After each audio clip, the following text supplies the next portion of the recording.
चलिए,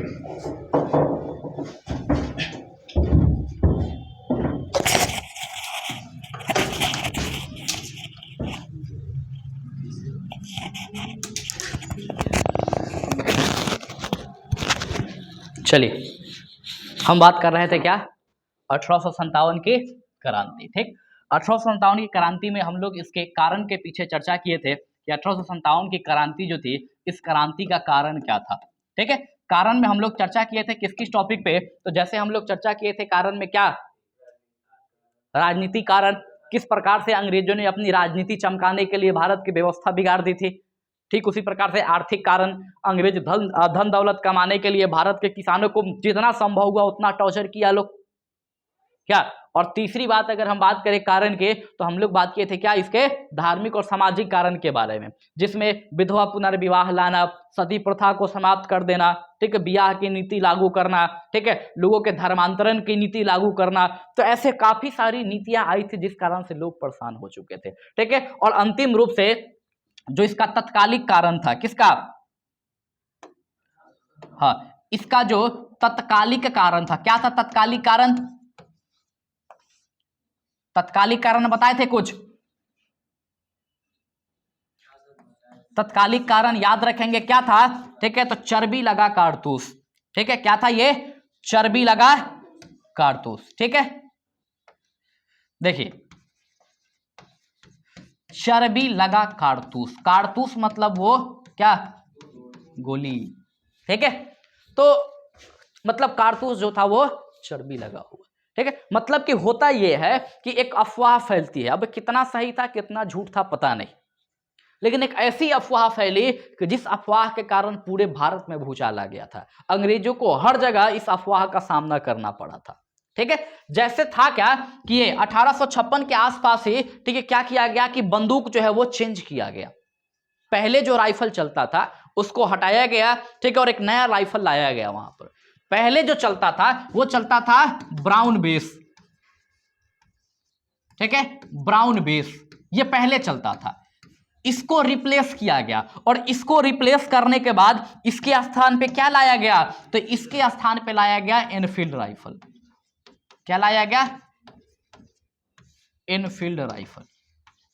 और इसी एनफील्ड राइफल में जो गोली भर के चलानी होती थी, ठीक है, कारतूस चलानी होती थी, इसी को ऊपर से काट के हटाना पड़ता था। ठीक है, अब हल्का हल्का सा ऊपर से, ठीक है, छील के फेंक देना पड़ता था। अब उस समय कोई युद्ध लड़ रहा हो तो क्या छुरी लेके थोड़ी बैठेगा उसको काट के हटाने के लिए, क्या या चिमटा लेके थोड़ी बैठेगा बार बार उसको उखाड़ने के लिए। सबसे आसान होता है कि फट से मारो, दांत से हटाओ, फेंक दो। जैसे देखे होंगे मूवी वगैरह में ग्रेनेड फेंकता है सब, पिन निकाला और फेंक दिया। अब उसमें वो बजाते वो पिलास निकालेगा, ठीक है, ठीक से पकड़ेगा, पिन निकालेगा, पिलास रखेगा, फेंकेगा तो कोनो गोली मार के चल देगा उसको। इसलिए दाएं से निकालता है और फेंक देता है। ठीक है, तो इसीलिए इसको दांत से काट के चलाना था। ठीक है, लेकिन तभी क्या होता है कि देखिए 1857 की समय चल रहा है। ठीक है, 1857 का समय चल रहा है, महीना मार्च का चल रहा है। होता क्या है कि ये अफवाह अचानक पूरे के पूरे, ठीक है, मतलब सैनिकों में, सिपाहियों में फैल जाती है। कैसे फैलता है, तो देखिए 34 नंबर इन्फेंट्री जो था, ठीक है, 34 नंबर इन्फेंट्री जो था, बटालियन की एक छावनी होती है, 10 नंबर छावनी, 12 नंबर छावनी, 14 नंबर छावनी, ऐसे छावनी होती है। जैसे अभी आप भारत में देखिएगा तो जाट छावनी होता है, ठीक है, जिसको रेजिमेंट कहते हैं, तो जाट रेजिमेंट आपको मिलेगा, सिख रेजिमेंट मिलेगा, गोरखा रेजिमेंट मिलेगा, राजपूत रेजिमेंट मिलेगा, ऐसे रेजिमेंट बना होता है। तो ऐसे ही उस समय रेजिमेंट बना हुआ था, और उसी में जो 34 नंबर का रेजिमेंट था, छावनी था, उसी 34 नंबर के छावनी में होता क्या है कि एक सैनिक वहां होते हैं जिनका नाम था मंगल पांडे। ठीक है, और मंगल पांडे क्या आप मतलब वो पंडित जी थे, सुबह सुबह बेचारे अपना वो दातून कर रहे थे, ठीक है, लोटा में पानी भर के। कोई एक आया और मांगा कि पंडित जी इतनी लोटवा लाइए, ठीक है, हमें भी पानी भरना है, पानी पीना है। ठीक है, तो मंगल पांडे कहते हैं कि नहीं, लोटा हम नहीं देंगे, लोटा हमारा छुआ जाएगा। ठीक है, जैसे ही बात बोलना था कोई खुरपात रहा होगा वो, ठीक है, अब वो अफवाह फैला दिया क्या कि हमसे तो कह रहे हैं कि लोटा छुआ जाएगा, और ठीक है, जब आपको ये बंदूक मिलेगा चलाने को तो कैसे चलाइएगा। ठीक है, मतलब एक अफवाह के रूप में यहां फैलाया जा रहा है। फट से बोला कि पंडित जी आप हमें लोटा मतलब ये छूने से तो मना कर दे रहे हैं कि लोटा छुआ जाएगा, जब आप कारतूस को जब काट के दांत से चलाइएगा तो क्या आप नहीं छुआएंगे? क्योंकि उस कारतूस में गाय और सुअर दोनों की चर्बी भरी हुई है, फिर तो आपका धर्म ही नष्ट हो जाएगा। अब जैसे ही ये बात आया मंगल पांडे भी बौखलाया। ठीक है, अब जहां जहां ये खबर जाने लगी सारे के सारे लोग बौखलाना शुरू हो गए, और लोग जो है मंगल पांडे को इस चीज के लिए मना कर देता था, मतलब ये अंग्रेजी सेना को मना कर देता था, अंग्रेजी अधिकारी को मना कर देता था कि हम ये नहीं यूज करेंगे राइफल ये। अब क्या हुआ कि अंग्रेज जो है ये, ठीक है, समय था 29 मार्च का, देखिए समय था 29 मार्च, 34 नंबर इन्फेंट्री, ठीक है, नेटिव इन्फेंट्री, ठीक है, 34 नंबर छावनी की हम बात कर रहे हैं। ठीक है, इसी छावनी में क्या होता है कि इस छावनी को बुलाई जाती है 29 अगस्त के सुबह, अगस्त नहीं मार्च, 29 मार्च के सुबह जो है ये इनको बुलाया जाता है कहां? तो परेड ग्राउंड में। ठीक है, जो परेड ग्राउंड होता है उस परेड ग्राउंड में बुलाया जाता है किनको? ग्राउंड, ठीक लिखे है ना, चलिए इसको यहां रख लीजिएगा। चलिए परेड ग्राउंड जो है, इस परेड ग्राउंड में बुलाया गया पूरे के पूरे किसको? छावनी मतलब बटालियन को। किस लिए? तो उनको ट्रेनिंग कराने के लिए, नया राइफल आया था, ट्रेनिंग करना था। अब सभी बटालियन को जब परेड ग्राउंड में बुलाया गया, ठीक है, तो बटालियन का कुछ लोग जो है वो मना कर दिया उसको यूज करने से। उसी में एक थे कौन? तो मंगल पांडे। कौन? मंगल पांडे, यही व्यक्ति थे, ठीक है, मंगल पांडे। ठीक है, मंगल पांडे, इन्होंने मतलब कि उस पूरे ग्रुप से बाहर निकला। ठीक है, जैसे मान लीजिए कि पूरा के पूरा सैनिक का लाइन लगा हुआ है परेड ग्राउंड में, होता है ना कि परेड ग्राउंड में सैनिक सिस्टमैटिक खड़े होते हैं। अब उसमें से वो मंगल पांडे बाहर निकला और सभी सैनिक को लगा भड़काने कि भाइयों आप इस राइफल का प्रयोग मत कीजिए, आपका धर्म नष्ट हो जाएगा। ठीक है, हम अंग्रेजों को यहां से मारपीट करके भगा देंगे, आइए आप लोग हमारा साथ दीजिए। और मंगल पांडे युद्ध छेड़ देता है अंग्रेजों के खिलाफ। लेकिन दिक्कत क्या होता है कि मंगल पांडे जो है बहुत देर तक चिल्लाते रह जाते हैं, कोई भी सैनिक उनके पक्ष में नहीं आता है। ठीक है, चुपचाप सब के सब खड़ा होके देखते रहता है। जैसे बॉलीवुड मूवी आप लोग देखे होंगे, साउथ मूवी, कोई भी मूवी देखे होंगे, देखिएगा जब गुंडा जो है वो किसी गांव के एक व्यक्ति को मारेगा तो पूरा के पूरा गांव खड़ा होकर देखता है, कुछ नहीं बोलता है। उसी प्रकार से सारे के सारे सैनिक खड़ा होकर देख रहे थे और मंगल पांडे अकेले सबको बुला रहा था। जब कोई आया नहीं, फिर मंगल पांडे के साथ समस्या हो जाएगी, क्योंकि जो भी वहां अंग्रेज अधिकारी होंगे क्या वो मंगल पांडे को छोड़ेगा? नहीं छोड़ेगा। बोले ये डेढ़ कूद रहा है ये, ठीक है, अब सबसे पहले इसको फांसी दो। अब मंगल पांडे को, ठीक है, फांसी मिलेगी, लेकिन मंगल पांडे को पता था कि कोई नहीं आ रहा है, इसका मतलब है कि हम फंस गए। अब फंस गए तो इससे अच्छा है कि मरने से पहले दो चार गोला को लेके जाए। सेना था भाई, सैनिक था, सैनिकों का सीधा सा कंसेप्ट होता है कि अगर उसको ले कि हम मरने वाले हैं दुश्मन के हाथों, तो जितना होगा पहले का निपटा के मरेगा। युद्ध लड़ के मरना वो लोग पसंद करता है, भाग के नहीं। ठीक है, निकाला मंगल पांडे अपना वो राइफल, ठीक है, और धाए धाए धाए दो लोग पे गोली चलाया।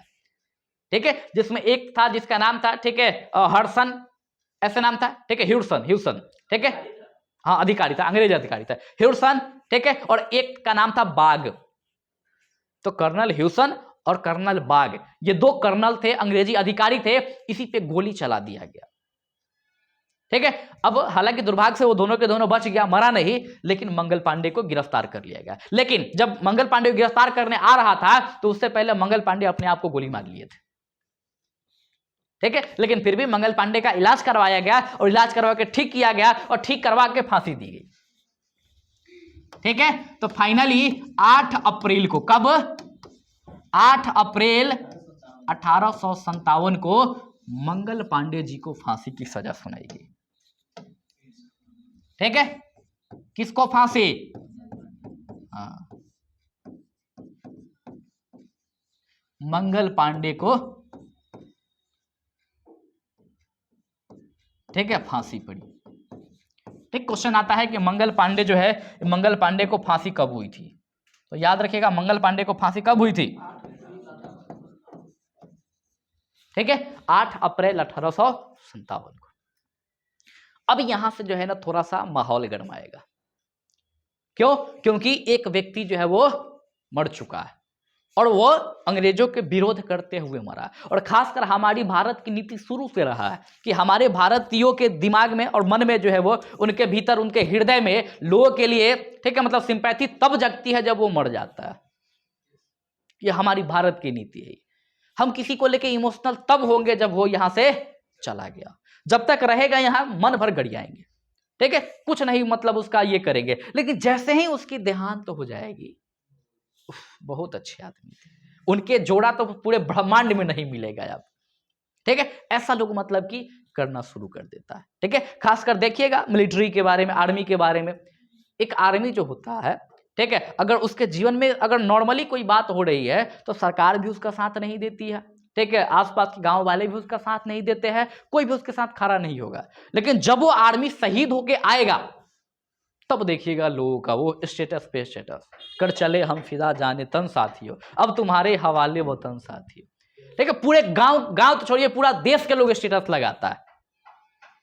लेकिन वही जब बात आती है, ठीक, उसके जीवन में, जैसे कि कुछ सैनिक था, ठीक है, मतलब उसके घर में मतलब कि गांव वाले बहुत ही मारा था उस सैनिक को, ठीक है, पूरे परिवार को पीटे हुआ था। और जब वो गया मतलब थाने में FIR करवाने, तो पुलिस वाले भी उसके साथ बदतमीजी किया था। सरकार के पास लेके गया FIR, कोई नहीं सुना। लेकिन वही जब मरेगा तो हर कोई आएगा उसको दही चिवड़ा देने, मीठा चिवड़ा देने, मेडल पहनाने, हर कोई आएगा उसको। तो ये हमारी भारत की शुरू से नीति रही है। क्या नीति रहा है कि हमारे अंदर किसी के लिए सद्भावना तब जगती है जब उसकी देहांत हो जाती है। ठीक है, चलिए, तो वैसे ही यहां होता है कि मंगल पांडे के मरने के बाद जो भी सैनिक था उनके दिमाग में ये बातें आया कि नहीं, अब अंग्रेजों के खिलाफ कुछ ना कुछ करना चाहिए। अगर ये काम उसी समय कर लिया गया होता तो अंग्रेज भी मर गए होते और मंगल पांडे भी बच गए होते।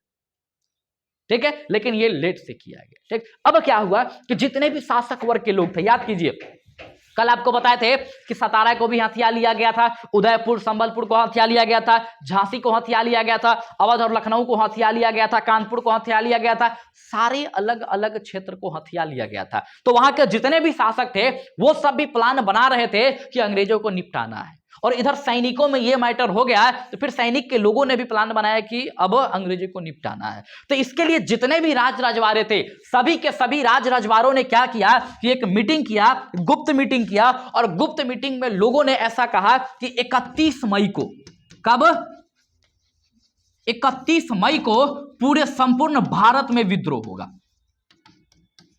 ठीक है, 31 मई को संपूर्ण भारत में क्या होगा, विद्रोह होगा। किसके खिलाफ, अंग्रेजों के खिलाफ। यह तय किया गया कब, तो 31 मई को। ठीक है, लेकिन मैटर क्या होता है कि देखिए समय आता है मई महीना में ही, ये तो अप्रैल था, एक महीना बीता, समय आया 9 मई की, 9 मई 1857 की। ठीक है, होता क्या है कि इसी मतलब कि महीने में, मई के शुरू महीने में ही कुछ और सैनिक को बुलाया जाता है परेड करने के लिए, और वो सैनिक भी मना कर देते हैं। तो मना करने के कारण कुछ सैनिकों को पकड़ के जेल में डाल दिया जाता है। ठीक है, और बाकी जो मतलब कि परेड करता है वो सारे को छोड़ दिया जाता है, जो नहीं करता उसको जेल में डाल दिया जाता है। होता क्या है कि जैसे ही 1857 में, ठीक है, ये मई के महीने में सबको डाल दिया जाता है, 9 मई का दिन था, तो जब कुछ सैनिक जो है, ठीक है, मेरठ में एक जगह है मेरठ की, ठीक है, बैरकपुर छावनी, वहां से कुछ सैनिक जो है वो जाते हैं कहां, बाजार घूमने के लिए। ठीक है, जब वो लोग बाजार घूमने जाता है शाम में, तो आसपास की जो महिलाएं थी वो जी भर कर आता है सैनिकों को, और महिलाएं यहां तक अपनी चूड़ी वगैरह भी फेंक देती थी उसके सामने कि तुम्हारा भाई जो है उधर जेल में बंद है और तुम बड़ी सूरमा बनते फिर रहे हो यहां, तो चूड़ी पकड़ो और आओ मेरे घर में बैठ जाओ। ठीक है, ऐसा मतलब कि सैनिकों का मतलब सैनिकों को बेइज्जत किया जा रहा था। जरा सोचिए, सैनिक को अगर चूड़ी दिया जाए, बड़ा खतरनाक बात है ये। कैसे खतरनाक बात है, तो ऐसी एक और घटना हुई थी जब चीन के साथ जो है, चीन नहीं, जापान के साथ भारत का जब संघर्ष हो रहा था, आजादी से कुछ समय पहले की ही बात है। ठीक है, तो उस समय क्या था कि एक भारत को उस समय पे जो जनरल थे, ठीक है, आर्मी का कमांडर चीफ जो थे, उनका नाम था शाम बहादुर, जिसको सैम कहा जाता था, जिसपे मूवी भी बना था कुछ दिन पहले। ठीक है, तो जब वो देखे कि वहां एक बटालियन है जो जापानियों से लड़ नहीं रहा है, मतलब डर रहा है उससे लड़ने से, तो उन्होंने बाजार से कुछ चूड़ी मंगवाया था और उस बटालियन को पार्सल कर दिया था। अगले सुबह फोन आया कि पूरा जापानी को मार मुड़ के फिट कर दिया सब। ठीक है, तो ये जोश जो है ये लाने के लिए ये चूड़ी भेजा गया था। तो वैसे ही जब इस समय जब जो लोग बाजार गए थे घूमने, जब इनके सामने चूड़ी फेंका गया बहुत बुरा लगा इनको, कि हमारी ये हालत है कि हम चूड़ी पहन के घर में बैठ जाए। ठीक है, हालांकि चूड़ी पहनना गलत बात नहीं है, चूड़ी पहनना वो अबला का संकेत नहीं है, लेकिन एक चलते आ रही हमारे यहाँ की चूड़ी पहनने का मतलब है कि घर में बैठना होगा महिला बन के। ठीक है, तो ज्यादा ऐसा लोग समझता है, इसको नेगेटिव लेता है। अब सैनिकों का दिमाग फिरा, 9 मई के रात को ये लोग आया, रात भर बैठ कर प्लान बनाया कि ना अब कुछ ना कुछ करना है। और जैसे ही 10 मई की सुबह होती है, 10 मई की सुबह, 10 मई 1857 की सुबह क्या होता है कि बैरकपुर छावनी में युद्ध का बिगुल फूंक दिया जाता है। बिगुल जो था ना ऐसे बजाता है वो बड़का लेके, ठीक है, हाँ बिगुल कहते हैं उसको। तो वो फूका जाता है कब, जब युद्ध की संकेत हो या फिर कोई खतरा मतलब मंडरा रहा हो, तो इमरजेंसी संकेत होता है वो। ठीक, तो 10 मई 1857 को पहला विद्रोह होता है। ठीक है, पहला विद्रोह कब, 10 मई 1857 को। पूछा जाएगा कहां हुआ था, तो ये हुआ था मेरठ में। कहा, मेरठ में। कहा, बैरकपुर छावनी। बैरकपुर छावनी से बिलोंग करते थे वो मंगल पांडे, समझे। ये मेरठ की थी और मेरठ की 19 नंबर की इन्फेंट्री थी। ठीक है, मेरठ की 19 नंबर की इन्फेंट्री जो थी, ये क्या किया है कि 10 मई को विरोध कर दिया और विद्रोह करके जितने अंग्रेज थे वहां सबको एक तरफ से निपटाया। और निपटा के ये लोग पूरा धन दौलत जो भी था वो सब चीजें लूट कर आगे बढ़ा। और फाइनली ये लोग 11 मई को कहां चला गया, तो ये लोग दिल्ली चला जाता है। ठीक है, 11 मई को ये लोग कहां गया, दिल्ली गया। क्यों गया दिल्ली, ठीक है, तो दिल्ली इसलिए भाग के गया क्योंकि दिल्ली में मुगल शासक बहादुर शाह जफर बैठा हुआ था। ठीक है, हाँ ठीक है, चल रहा है अभी बहादुर शाह जफर का जीवन। ठीक है, वो अंतिम शासक होगा बहादुर शाह जफर। ठीक है, तो बहादुर शाह जफर वो दिल्ली में, ठीक है, मतलब शासन अपना चला रहा था। हुआ यह था कि बहादुर शाह जफर को भी क्या किया गया था कि लाल किला से उठाकर कुतुब मीनार जो जगह है वहां फेंक दिया गया था। लाल किला एक बहुत बड़ा महल था और कुतुब मीनार वो बहुत छोटा। ठीक है, मतलब आप कह लीजिए कि एक महल के सामने एक झोपड़ी के बराबर था कुतुब मीनार, और पूरे के पूरे मुगल परिवार को उठा के उस कुतुब मीनार में फेंक दिया गया था कि आप यहीं अब रहिए, लाल किला में मत आइएगा, क्योंकि लाल किला में शासन किसकी हो गई थी, अंग्रेजों की। ठीक है, तो यहां पर ये सारे के सारे सैनिक पहुंचते हैं और दिल्ली जाते हैं। और दिल्ली में जाके बहादुर शाह जफर को बहुत ज्यादा वो लोग कैंपेन करता है कि आप हमारा नेता बन जाइए और नेतृत्व कीजिए हमारा, क्योंकि युद्ध के मतलब बेहतरीन युद्ध लड़ने के लिए एक नेतृत्वकर्ता की आवश्यकता होती है जो डिसीजन ले सके। ठीक है, नहीं तो फिर ऐसा होगा कि ये युद्ध चल रहा है, कोई डिसीजन लेना हो तो कोई सैनिक अपना डिसीजन ले लिया, कोई अपना डिसीजन ले लिया, फिर पता नहीं चला कि युद्ध लड़े कैसे। तो इसके लिए एक डिसीजन होना बहुत जरूरी है। इसके लिए कहा जाता है किसी भी आंदोलन का, किसी भी युद्ध का एक नेतृत्वकर्ता होना चाहिए। अगर नेतृत्वकर्ता बढ़िया है, साहसी है, तो युद्ध आसानी से जीता जा सकता था। जैसे पानीपत का दूसरा युद्ध हुआ था 1556 में। ठीक है, अकबर के संरक्षक जो थे उस समय पे उसका नाम था बैरम खां। ठीक है, और ये आप दिल्ली के क्षेत्र के एक बनिया था, ठीक है, शासक था जिसका नाम था हेमू विक्रमादित्य। ठीक है, ये जो है ये दिल्ली पे अटैक कर दिया और हेमू की सेना बहुत बड़ी थी। हेमू की सेना के सामने, ठीक है, बैरम खां अकबर का जो सेना था वो मात्र आप कह लीजिए कि 10% ही था। फिर भी बैरम खां उस पूरे युद्ध का नेतृत्व कर रहा था। बैरम खां उस युद्ध को जितवा दिया। ठीक है, क्यों? क्योंकि उसके पास साहस थी। कैसे जितवाया था, कभी मेडिवल हिस्ट्री चर्चा करेंगे, अकबर के बारे में पढ़ेंगे तो बताएंगे वह। फिलहाल ये तो दिल्ली में बहादुर शाह जफर को जाके बोला गया नेतृत्व करने के लिए, लेकिन बहादुर शाह जफर का एज बहुत ज्यादा हो गया था, 80-85 साल हो गया था। अब 80-85 साल के एज में बहादुर शाह जफर कह रहा था कि हम क्या ही कर लेंगे, ठीक है, नेतृत्व करेंगे तो क्या ही करेंगे हम। ठीक है, लेकिन दिक्कत था कि मुगल बादशाह का नेतृत्व मिलना उस समय पर बहुत बड़ी बात थी, क्योंकि केंद्र में सत्ता के रूप में, शासन के रूप में यही शासन कर रहा था। तो लोग कह रहे थे कि बस आप एक संकेत के रूप में हमारे साथ खड़े हो जाइए, बाकी हम देख लेंगे। ठीक है, जैसे मान लीजिए कोई नेता बहुत अच्छा, जैसे मान लीजिए कि मोदी जी, इनकी फेस वैल्यू बहुत अच्छी है, अगर मान लीजिए कि ये किसी कारणवश 2-4 साल बाद बीमार पड़ जाए, मतलब चुनाव लड़ने योग्य ना हो, फिर भी पोस्टर पर इनका जो है वो, मतलब फिर भी बैनर पे इनका पोस्टर छपाया जाएगा फेस वैल्यू के लिए, ताकि जनता को लगे कि मोदी जी हमारे पीछे खड़े हैं। जैसी हालत अभी नीतीश कुमार की है, बहुत बुरी स्थिति है, ठीक है। जहां तक लग रहा है कि वो शासन करने के लायक बच नहीं गया, मतलब ये कहानी खत्म है अब, ठीक है। फिर भी उस व्यक्ति को शासक के रूप में प्रदर्शित किया जा रहा है, जनता को भरोसा दिलाया जा रहा है कि नीतीश कुमार हमारे पीछे खड़े हैं, या फिर नीतीश कुमार आपके लिए खड़े हैं, ठीक है। तो वैसे ही यहां पर सैनिक लोग बोला कि आप साथ दीजिए, बाकी हम देख लेंगे, ठीक है। तो यहां से, ठीक है, विद्रोह शुरू हो जाता है, और दिल्ली में विद्रोह, ठीक है। कौन सा विद्रोह? दिल्ली का विद्रोह। अब यहां से क्वेश्चन क्या आएगा, देखिए एक एक करके 4-5 राज्य हैं, जिस राज्यों के बारे में हम लोग देखेंगे कि यहां से क्या क्या क्वेश्चन बनते हैं। यहां से क्वेश्चन आपसे पूछेगा कि दिल्ली का जो विद्रोह है ये, ठीक है, कब शुरू हुआ और नेतृत्व किसने किया यहां, ठीक। तो दिल्ली का विद्रोह जो है, दिल्ली का विद्रोह कब शुरू होता है, तो याद रखिएगा 12 मई 1857 को, 12 मई को युद्ध शुरू हो गया, ठीक है। नेतृत्व करता कौन? नेतृत्व करता बैरम खां, आराम से, बहादुर शाह जफर, ठीक है, जफर। लेकिन ये तो बुढ़ा गया था, ये युद्ध का नेतृत्व तो कर नहीं सकता था, तो इनका फोटो खाली बैनर पे। एक्चुअल में मतलब कि नेतृत्व कौन किया था, तो एक सेनापति थे जिनका नाम था बख्त खां, ठीक है। तो याद रखेंगे यहां से सेनापति के रूप में किसको रखा गया था, या फिर नेतृत्वकर्ता के रूप में किसको रखा गया था, तो बख्त खां, ठीक है, राय बहादुर बख्त खां। हाँ बिल्कुल, आइए ना।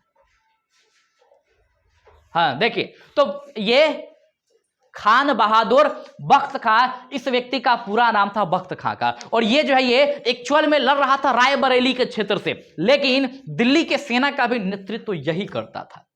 तो कभी दिल्ली से आए तो ये याद रख लीजिएगा, या फिर कभी कभी इन दोनों के अलावा भी एक और पूछ लेता है, ठीक है। तो याद रखिएगा कौन, तो बहादुर शाह जफर की पत्नी थी जीनत महल, जीनत महल, ठीक है। इसका भी नाम आता है इस विद्रोह में, ठीक है। तो दिल्ली से आप ये 2-4 बात पहले याद कर लीजिए। अब इसके बाद दिल्ली से एक और क्वेश्चन पूछा जाता है कि दिल्ली के विद्रोह को दबाया किसने था, दिल्ली के विद्रोह को दबाया किसने था, ठीक है, दमनकर्ता कौन था। तो याद रखिएगा इस विद्रोह के दमनकर्ता कौन थे, दमनकर्ता, ठीक है। तो उसका नाम था निकलसन। एक और व्यक्ति था जिसका नाम था हडसन। हडसन और निकलसन, ये दोनों के दोनों व्यक्ति जो है ये इसका दमन करता था, लेकिन हडसन जो था वो बेचारा निपट गया था यहां, ठीक है। हडसन इस युद्ध में मारा गया था वो, ठीक है। और ये जो व्यक्ति था ये क्या करता है, तो ये उस युद्ध को फाइनली दबाने का काम करता है, ठीक है। तो एक आप ये याद रखेंगे किसके बारे में, दिल्ली के बारे में, क्या ठीक है ना, ठीक है, निकलसन मारा गया था। तब बोलना चाहे तो खाली मुस्कुरा रहे हो, अरे कमाल है यार, ठीक है। नहीं ऐसा बोला कीजिए, जरूरी थोड़ी है, रोबोट थोड़ी है कि सारा कुछ हमको याद रहेगा, ठीक, कभी कभी निकल जाता दिमाग से, तो बताया कीजिए ऐसा कुछ, अगर आपको लगे कि यहाँ गलत लिखा रहा है बता दिया कीजिए, ठीक है। एक कौन, हडसन और निकोलसन, ठीक है। इसमें मारा कौन गया था, निकोलसन, इसकी हत्या हो गई थी इस युद्ध में, ठीक है। मतलब ये इस युद्ध को दबाने का प्रयास करता है, लेकिन बेचारा असफल हो गया और निपट भी गया, ठीक है। अब आइए इसके बाद दूसरी शहर की हम बात करेंगे। तो दूसरा शहर आप ले लीजिए अवध को, कोई सीरियल वीरियल नहीं है, जैसे जो मन करे ले लीजिएगा, ठीक है। और सबका डेट हमें नहीं याद रखना है। दिल्ली में पहला विद्रोह शुरू हुआ था इसलिए दिल्ली का डेट हमें याद रखना है। मेरठ में पहला विद्रोह शुरू हुआ था 10 मई को, इसलिए हमको मेरठ का याद रखना है, ठीक है। बस इसके आगे कुछ नहीं याद रखना है। अब आइए अब हम बात करेंगे किसकी, तो लखनऊ ले लीजिए, हाँ दिख रहा है, निश्चिंत रहिए। नहीं दिख रहा है?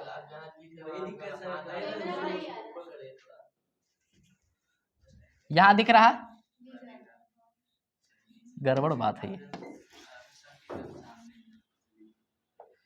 चलिए हम बात कर रहे थे किसकी? लखनऊ की। ठीक है, लखनऊ या फिर अवध। लखनऊ और अवध। ठीक है, अब इसके बारे में दो चार बात याद रखिए। सबसे पहली बात कि इस ठीक है आंदोलन के नेतृत्वकर्ता कौन थे? ठीक है, इसके नेतृत्वकर्ता का क्या नाम था? कौन था नेतृत्वकर्ता? तो याद रखिएगा, क्या नाम था उसका? बेगम हजरत महल। क्या? ये किसकी पत्नी थी? ठीक है, देखिए अवध के लखनऊ के अंतिम शासक थे जिनका नाम था वाजिद अली शाह। ठीक है, तो क्या हुआ था ना कि 1856 में अंग्रेज की जो डलहौजी था, डलहौजी क्या कहता है कि वाजिद अली शाह जो है इसको अब शासन चलाने नहीं आ रहा है। ठीक है, तो ये बोला कि ठीक से शासन नहीं कर पा रहा है, इसलिए हम चाहते हैं कि ईस्ट इंडिया कंपनी को हम मिला ले। ठीक है, मतलब ये जो अवध है इसको मिला ले ईस्ट इंडिया कंपनी में और यहां से शासन करे। जैसे मान लीजिए कि आपके पास 4 कट्ठा खेत है। ठीक है, हम कहियो आए कहे कि आप ना अपना खेत पे खेती ठीक से नहीं कर रहे हैं, हम चाह रहे हैं कि आप अपना खेत में मेरे नाम लिख दीजिए, हम ठीक से खेती करेंगे। ऐसा ही कुछ मैटर है यार। ठीक है, वाजिद अली शाह को यह कहा गया कि आप शासन ठीक से नहीं चला पा रहे हैं, इसलिए आपका ये जो है ये साम्राज्य छीन लिया जाता है और ईस्ट इंडिया कंपनी के नाम कर दिया गया। ठीक है, तो बाद में तो बेचारे वो निपट भी गए वाजिद अली शाह, लेकिन ठीक है इनकी जो पत्नी थी, ठीक है, जिसका नाम था बेगम हजरत महल, ये नेतृत्व करती है लखनऊ से। क्लियर? अब आइए लखनऊ से याद रखेंगे कि यहां से दमनकर्ता कौन थे? लखनऊ के दमनकर्ता बोलो। दमनकर्ता थी, तो नेतृत्वकर्ता कौन होगा? सुरमा भोपाली। देखिए इसमें याद रखिएगा 2 व्यक्ति का नाम। एक नाम रखेंगे याद लॉरेंस का। किसका? लॉरेंस का। और एक का नाम याद रखिएगा कैंपबेल। किसका? कैंपबेल। लॉरेंस जो है मारा गया था, ये लॉरेंस मारा गया। ठीक है, और अंतिम रूप से इसको दबाया कौन था? कैंपबेल दबाया था। ठीक है, और 1857 की क्रांति में जो है ना ये ठीक ठाक मतलब कि भौकाल मचा के रखे हुआ था कैंपबेल। ठीक है, मतलब ऐसा कहा जाता है कई सारे जगह पे यही जाकर विद्रोह दबा देता था। ठीक है, मतलब देखिए विद्रोह पूरे भारत में चल रहे हैं, लेकिन दिक्कत क्या है कि आज यहां हो रहा है तो 1 महीना बाद कहीं और हो रहा है। मतलब ऐसा कहा जाता है कि 1857 की जो विद्रोह हुआ था पूरे भारत में, अगर यह विद्रोह एक ही समय पे हुआ रहता ना तो अंग्रेज इस युद्ध को, इस विद्रोह को नहीं दबा पाते। लेकिन अलग अलग समय में हुआ, अंग्रेजों को एक जगह से दूसरी जगह जाके ठीक है दबाने में आसानी होती थी। क्या? जैसे मान लीजिए कि आज है क्या तारीख? तारीख क्या है आज? 20 है ना, 20 फरवरी। मान लीजिए कि 20 फरवरी को ही ठीक है अगर हमको 5-5 को न्योता मिल गया हो, ABCDE 5 जगह भोज खाने जाना हो 20 फरवरी को। ठीक है, और सब जगह जाना ही है हमें, तो जाहिर सी बात है कि सब जगह जाना मुश्किल है, अगर गए भी तो ठीक से खा नहीं पाएंगे। क्या? लेकिन अगर मान लीजिए कि 20, 21, 22, 23, 24, 25 एक दिन का समय सब जगह मिले, फिर सब जगह पहुंचबो करेंगे और आनंद से खाएंगे भी। ऐसा ही हुआ था 1857 की क्रांति। ठीक है, मतलब कायदे से इसको सारा एक दिन होना चाहिए था, लेकिन एक दिन नहीं हुआ, ये आराम आराम से हुआ, और आराम आराम से हुआ तो अंग्रेज पूरा फुर्सत में जाता था, भरपेट भोज खा के आता था। ठीक है, तो यही था 1857 की क्रांति। तो और कहा जाता है कि अगर समय पे सारी मतलब विद्रोह एक साथ हुई रहती तो शायद अंग्रेज 1857 में ही भारत को आजाद करके चले गए होते, लेकिन ऐसा दुर्भाग्य से होता नहीं। चलिए अब आइए, एक याद रखिएगा कानपुर। क्या याद रखना है? कानपुर। ठीक है, क्या? अब क्वेश्चन आता है कि कानपुर से नेतृत्व करता कौन थे? नाना साहब। ठीक है, कानपुर से ये नेतृत्वकर्ता कौन थे? तो नेतृत्वकर्ता थे नाना साहब। ठीक है, ये कानपुर से नेतृत्व कर रहे थे। नाना साहब से एक और क्वेश्चन आता है कि नाना साहब जो थे इनका, ठीक है, बचपन का या पुराना नाम क्या था? तो याद रखिएगा, नाना साहब का पुराना नाम क्या था? धोंदू पंत। ठीक है, क्या नाम था? धोंदू पंत। ठीक है, धोंदू पंत इनके बचपन के नाम था। किसका? नाना साहब का। ये नेतृत्व कर रहे थे कहां से? कानपुर से। ठीक है, इसी प्रकार से कानपुर से जो दमन करता था, ठीक है, वो दमन करता कौन था? तो याद रखिएगा, कानपुर से जो दमन करता था उसका नाम था कैंपबेल। क्या नाम था? कैंपबेल।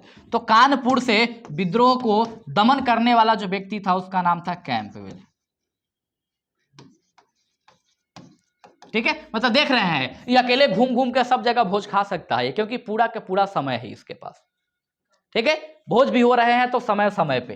तो याद रखेंगे, कैंपबेल जो था ये इस विद्रोह का दमन करता था। इसी कानपुर से एक और व्यक्ति का नाम आता है, उनका नाम याद रखिएगा, तात्या टोपे। क्या नाम था? तात्या टोपे। ठीक है, क्वेश्चन ये भी आता है कि तात्या टोपे के बचपन का क्या नाम था? क्या नाम था? पांडुरंग, रामचंद्र पांडुरंग।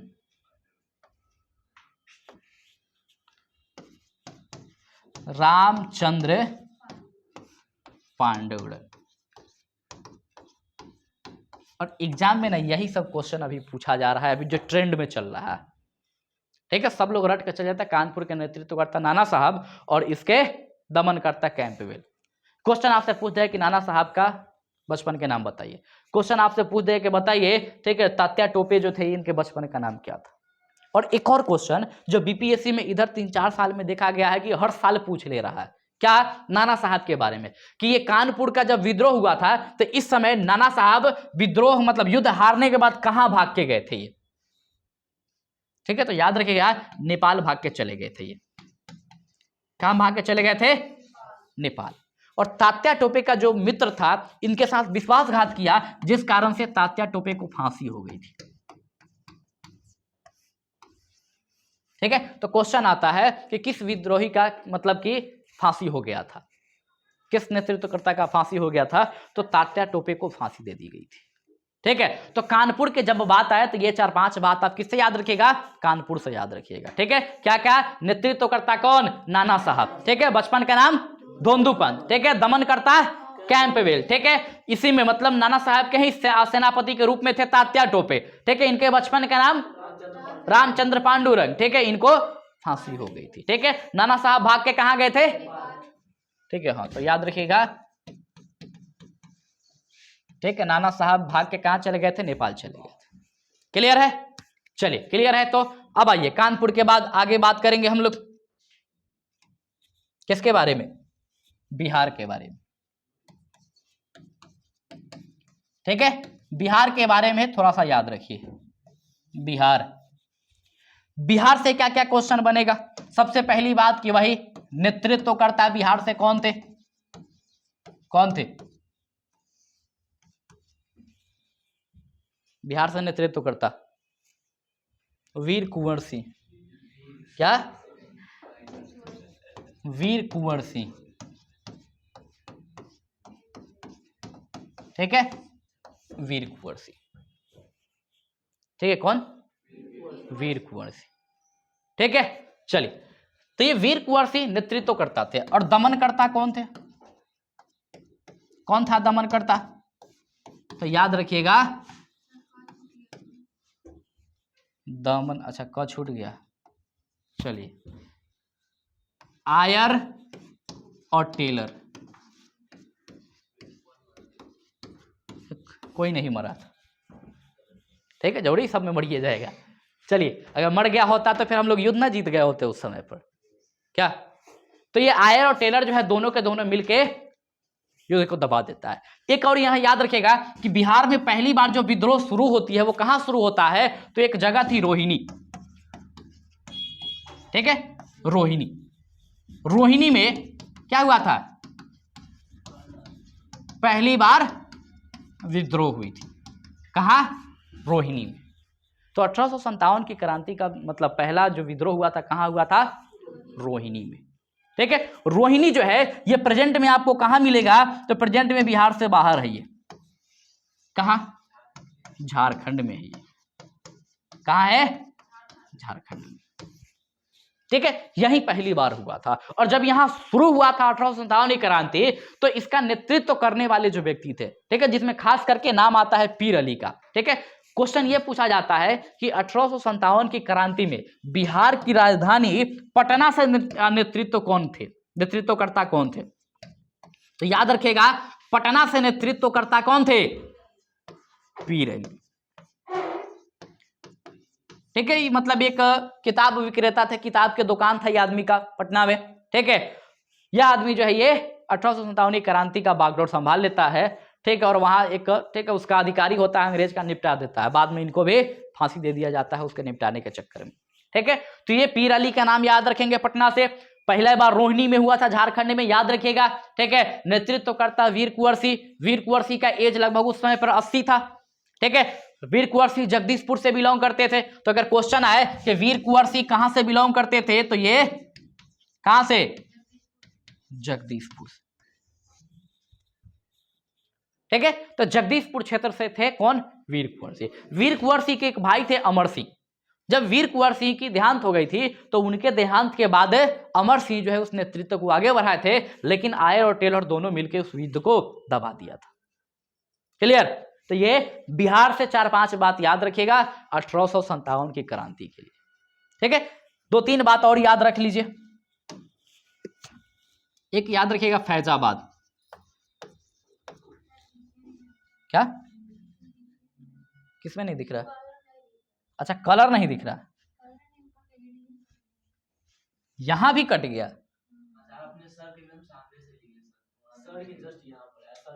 कुछ ज्यादा ही जूम कर दिए इस बार अब ना।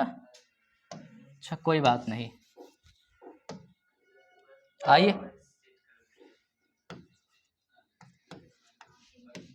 फैजाबाद। फैजाबाद जो है, इस फैजाबाद से याद रखिएगा कि फैजाबाद जो है इसके नेतृत्वकर्ता कौन थे। तो फैजाबाद से नेतृत्वकर्ता के रूप में याद रखेंगे कौन थे, नेतृत्वकर्ता थे मौलवी अहमदुल्ला। मौलवी अहमदुल्ला क्या बोल रहे हैं, उत्तर प्रदेश में जी। दमनकर्ता अगर पूछे कि दमनकर्ता कौन थे, तो याद रखिएगा दमनकर्ता का नाम क्या था। कौन था दमनकर्ता, कर्नल नील। कैंपबेल था तो कर्नल नील। ठीक है, इलाहाबाद का है कर्नल नील। ठीक है, आइए इसका कैंपबेल ही याद रखिएगा। इलाहाबाद की बात करें, इलाहाबाद। ठीक है, इलाहाबाद से याद रखिएगा कि इसका जो था ये, मतलब इसके नेतृत्वकर्ता कौन थे, नेतृत्वकर्ता, तो याद रखिएगा उनका नाम था लियाकत अली, मौलवी लियाकत अली। ठीक है, तो ये भी थे मौलवी लियाकत अली। ठीक है, और दमनकर्ता कौन था, तो इसमें याद रखिएगा कौन था दमनकर्ता, कर्नल नील। ठीक है, तो कर्नल नील जो था इलाहाबाद से दमनकर्ता था। ठीक है, कौन, कर्नल नील। और एक और चीज लगे हाथ याद रख लीजिएगा किसके बारे में, तो आप याद रख लेंगे, ठीक है, वो कौन था, बरेली, राय बरेली। क्वेश्चन आता है कि राय बरेली से नेतृत्वकर्ता कौन थे, तो यहां से याद रखिएगा कि नेतृत्वकर्ता जो थे उनका नाम था क्या, वही खान बहादुर बख्त खां। ठीक है, खान बहादुर बख्त खां। ठीक है, तो ऐसे करके इतने जो है ये आपको याद रखने हैं कि 1857 की क्रांति में युद्ध कहां कहां हुआ था और दबाया कौन था ये। ठीक है, इतना याद रखेंगे तो ऑलमोस्ट आपको 1857 की क्रांति के बारे में, ठीक है, जो क्वेश्चन आएगा एग्जाम में बना लीजिएगा। एक और याद रखिएगा बात, ठीक है, नोट में करके एक और बात याद रख लेंगे 1857 की क्रांति से। अगर पूछे कि 1857 क्रांति का सिंबल क्या था, ठीक है, प्रतीक क्या था, चिन्ह क्या था, तो इस क्रांति का अगर प्रतीक पूछे, चिन्ह पूछे, तो याद रखिएगा इसका प्रतीक जो था वो दो था। एक था क्या, तो एक चपाती, जिसको रोटी कह लीजिए आप, ठीक है, और दूसरा कमल का फूल। एक चपाती और दूसरा कमल का फूल। चपाती की बात आती है तो चपाती कहां चलता था, तो ये गांव गांव में घुमाया जाता था, ये कहां, गांव गांव में। और कमल की बात करें, कमल जो है कहां घुमाया जाता था, तो ये सैनिकों के बीच में। अब आइए थोड़ी सी कहानी सुनिए, ये था क्या, ये जैसे कि देखिए 1857 की क्रांति जो था इसको बहुत ही बड़े मतलब लेवल पे फैलाना था, इसको प्रचार प्रसार करना था। प्रचार प्रसार किया कैसे जाएगा, दूसरे गांव के लोगों को पता कैसे चलेगा इसके बारे में, तो इसके लिए जो साधु संत के रूप में लोग घूमता था ना, उसको काम दिया गया था ये कि आप क्या कीजिए कि एक गांव से दूसरे गांव जाइए और लोगों को, ठीक है, मतलब उस कैंपेनिंग कीजिए कि आपको 1857 की क्रांति में भाग लेनी है। अब इसके लिए कैसे किया जा सकता है, क्योंकि हर गांव में अंग्रेज भरे हुए हैं, तो ये लोग क्या करता था कि एक गांव से, जैसे मान लीजिए ये एक गांव हो गया, ठीक है, एक ये गांव हो गया, एक ये गांव हो गया, तो इस गांव से जाना है इस गांव में, तो इस गांव से क्या किया जाता था कि रोटी बनवा लिया जाता था ढेर सारा, ठीक है, और लेके इस गांव में जाता था, और इस गांव में जितने भी लोग हैं सभी लोगों के हाथ में एक एक रोटी धरा दी जाती थी। जिस जिसने रोटी खा ली, ऐसा माना जाता था कि युद्ध के लिए तैयार है वो, विद्रोह के लिए तैयार है वो। कुछ बोलने की और सुनने की जरूरत ही नहीं। अंग्रेज को लगता था कि ये एक दूसरे के मदद कर रहे हैं, बाकी ये रोटी खिलाते गए और गांव के गांव रजामंदी देता गया कि हम विद्रोह के लिए तैयार हैं।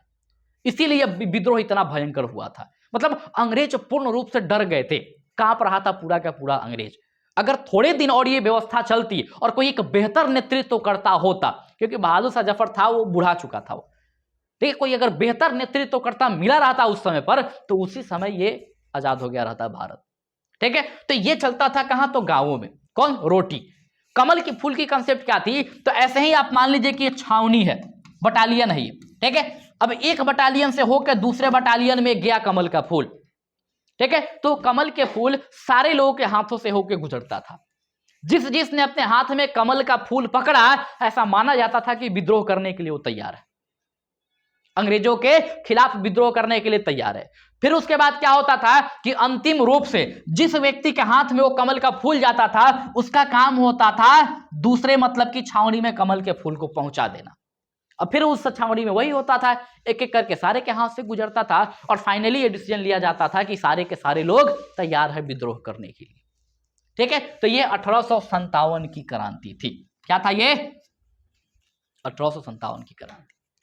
1857 की क्रांति से कुछ बातें आती है कि 1857 की क्रांति में ठीक किसने क्या कहा था। जैसे वीर सावरकर जो है, इन्होंने कहा था कि ये 1857 की क्रांति एक स्वतंत्रता संग्राम है, पहली स्वतंत्रता संग्राम है। किसने कहा था, तो वीर सावरकर ने कहा था, ठीक है। लेकिन नेहरू जी कहते हैं कि नहीं, ये कोई स्वतंत्रता संग्राम नहीं था, क्योंकि इस समय तक लोगों के मन में राष्ट्रवाद की भावना ही नहीं जगी थी, ठीक है। तो ऐसे 8-10 मेंबर है, ठीक है, जिन लोगों के दिमाग में ये उपज थी कि कौन सा क्या था, ठीक है, मतलब किसका क्या मानना था 1857 की क्रांति के बारे में, ठीक है। तो समय अभी इजाजत नहीं देती है, फिर कभी मिलेंगे हम लोग, ठीक है, मतलब नेक्स्ट डे, तो हम लोग इस बात पे चर्चा करेंगे कि कौन कौन से लोग थे जो 1857 की क्रांति के बारे में क्या क्या बोले थे। 2-4 बातें होगी, उसके बाद फिर हम लोग अपने अगले टॉपिक पे चलेंगे, जिसको धार्मिक सुधार आंदोलन कहते हैं, जिसमें हम लोग राजा राम मोहन राय के बारे में पढ़ेंगे, स्वामी दयानंद के बारे में पढ़ेंगे, ठीक है, और स्वामी विवेकानंद के बारे में पढ़ेंगे,